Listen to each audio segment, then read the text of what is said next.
Inside a scaling mid-market business, you will often find employees operating at maximum daily capacity.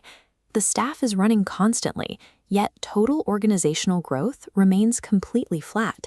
If we plot those high operational hours against end-of-year revenue on a graph, we frequently see an inverse correlation. The root cause of this paradox is not a lack of effort. Teams are trapped in a cycle of busyness, exerting high energy on the wrong operational tasks. Highly paid, critical personnel are frequently consumed by low-level administrative burdens rather than the core functions that actually drive the company's value. Take a B2B solar engineering firm that recently restructured its operations. By identifying this exact bottleneck, they scaled their project delivery from 2 commercial installations per engineer each month up to 5. They achieved a 150% increase in total output without adding a single new staff member to the payroll. Replicating this scale requires isolating true key activities within the business model and deploying lean management principles to strip away non-essential tasks. The systemic method used to eliminate this administrative bloat and reclaim latent capacity is known as digital Kaizen. Relying on increased work hours to force growth is a flawed model. True organizational scale requires re-engineering how daily work is categorized and executed from the ground up. Not every daily task performed in an office qualifies as a fundamental key activity. Business theorist Alexander Osterwalder categorizes core business operations into 3 distinct architectural domains, mapped out in this branching framework. The first is the production domain. This applies heavily to manufacturing and supply chain environments, where the focus is on efficient, high-standard output. Here, the primary quantitative metric is OEE, or Overall Equipment Effectiveness. The second column is the problem-solving domain. This covers consultancies, agencies, and engineering firms that deliver customized solutions to specific client challenges by managing specialized knowledge. Success in this domain is measured by customer satisfaction, CSAT, and resolution time.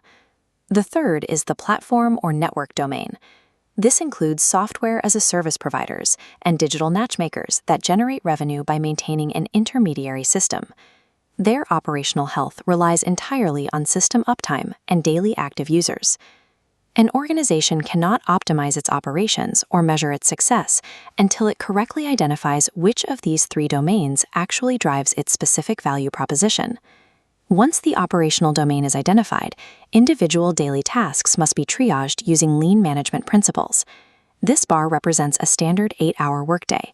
The green segment, ideally 20% of the day, represents value-added tasks. These are the specific actions that transform a product or service into something the customer will actually pay for. The yellow segment covers non-value-added but necessary tasks. This is mandatory compliance, reporting, and administration that must be done but generates 0 direct revenue. The remaining red section is MUDA, complete operational waste. These tasks yield 0 value to the company or the client. In an unoptimized firm, up to 80% of a knowledge worker's time is consumed by these yellow and red categories.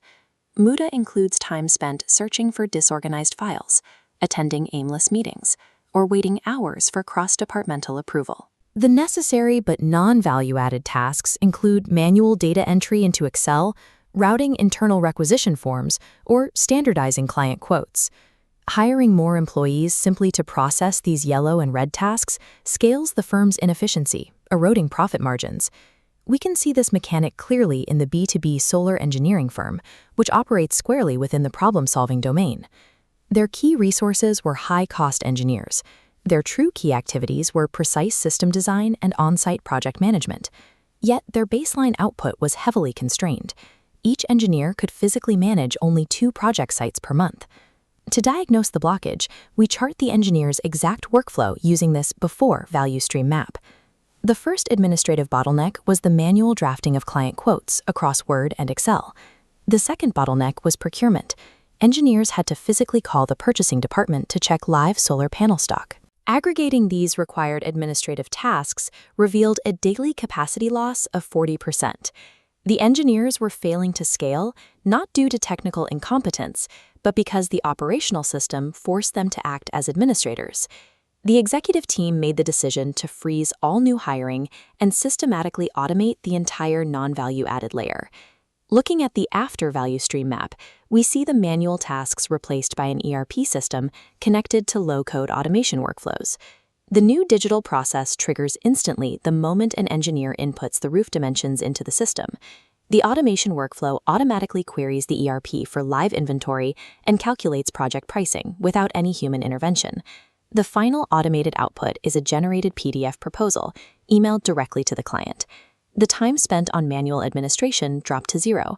As a result, engineering capacity expanded from 2 sites to 5 sites per month. The firm achieved a 150% productivity increase and expanded revenue with 0 added payroll costs.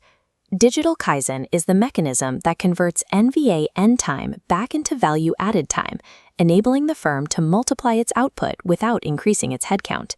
True business success stems from the systematic elimination of non-core tasks, not accumulating total work hours.